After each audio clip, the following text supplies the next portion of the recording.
Hello. Let's do some applications of Fermat's little theorem.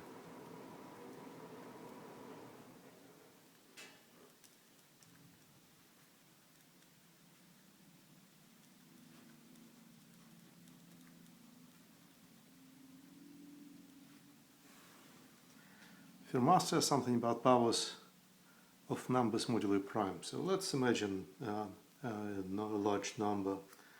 1, 2, 3, 4, 5, 6, 7, 8, 9. And let's raise it to a large power. 1, 2, 3, 4, 5, 6, 7, 8, 9. So the task is to compute the remainder mod a prime. Let's take this prime to be 11. So the task is to compute the remainder mod 11 of this huge power of this huge base.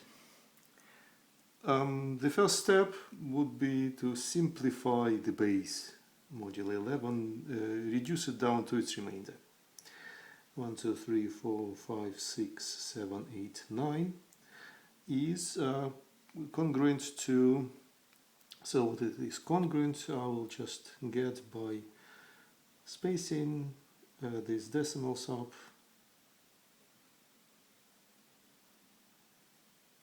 and distributing the signs. So putting the sign plus here, and minus, and plus, and minus, plus, minus, plus, minus.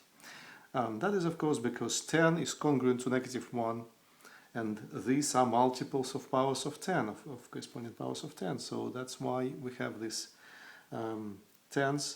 powers of tens replaced by powers of -1. That's why the signs alternate if we read them from the first digit down to the last. So that is one here, one here, one here, one here, an extra one.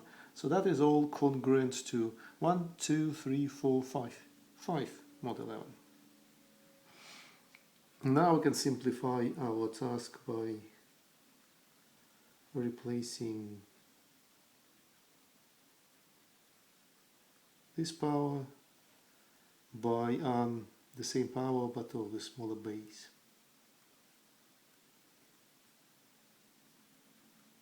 We can do it mod 11. That's just the basic consequence of modular arithmetic. Now we're going to apply Fermat's little theorem, which says that 5 modulo 11 raised to the power 10 is congruent to 1.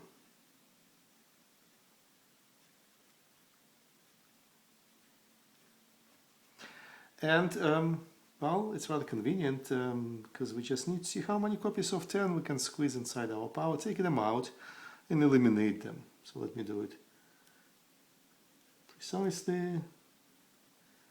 I have 1, 2, 3, 4, 5, 6, 7, 8 copies of 10, and then the remainder extra bit 9. So then I can be sure that my power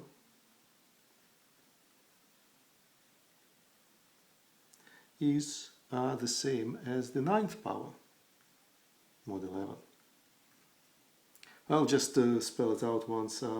That is really equal, literally equal to 5 to the power 10, and then 1, 2, 3, 4, 5, 6, 7, 8, and then the extra 9th power of 5.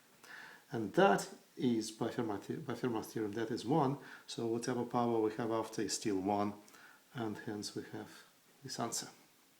So now I have to find the 5th power, which is still rather large if I just do it head-on, but I can employ some trickery and instead find the inverse to 5.